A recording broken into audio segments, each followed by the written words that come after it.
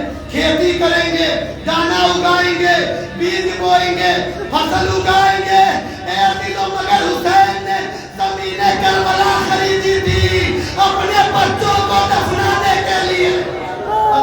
مظلوم کربلا حسین زمین خرید رہے ہیں، 60,000 دینار میں جب زمین خرید چکے تو جناب زینب سے کہا بہن بتاؤ اس زمین کا وارث کسے بنایا جائے؟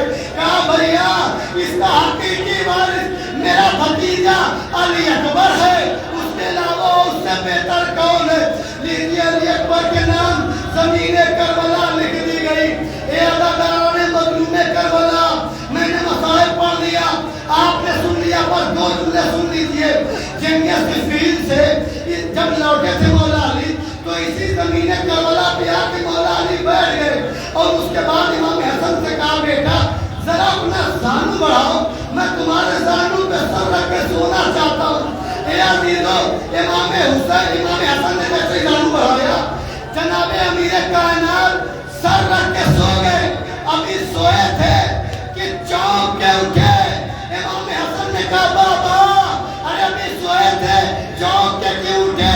کہا میرے لال حسن یہ زمین نہیں ہے بلکہ خون کا دریا ہے جس میں میرا حسین کبھی ڈوب رہا ہے، کبھی ڈوب کے ابھر رہا ہے، کبھی ابھر رہا ہے، کبھی ابھر کے ڈوب رہا ہے، آواز دے رہا ہے حل من ناصر ینصرنا، حل مغیث یغیثنا، ہائے کوئی جو میری مدد کو آئے، ہائے کوئی جو میری نصرت کو آئے۔ انا للہ و انا الیہ راجعون۔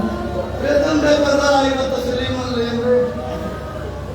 پروردگار کے اتفاق میں ذرا سلام اللہ علیہ ہماری اس مختصر سی عبادت کو قبول فرما، جو پریشان ہیں ان کی پریشانیوں کو دور فرما، جو مقروض ہیں ان کے قرض کو ادا فرما، جو بے اولاد ہیں انہیں اولاد نرینہ عطا فرما، جو مقروض ہیں پروردگار ان کے قرض کو غیب سے ادا فرما، جو حج و زیارات کے مشتاق ہیں پروردگار ان کے لیے وہ اسباب فراہم فرما۔ پروردگار یوسف زارا حضرت امام زمانہ علیہ السلام کے ظہور میں تعجیل فرما، ہم کو ان کے عوام انصار میں شمار فرما۔ ربنا تقبل منا انک انت السمیع العلیم۔ ماتم حسین۔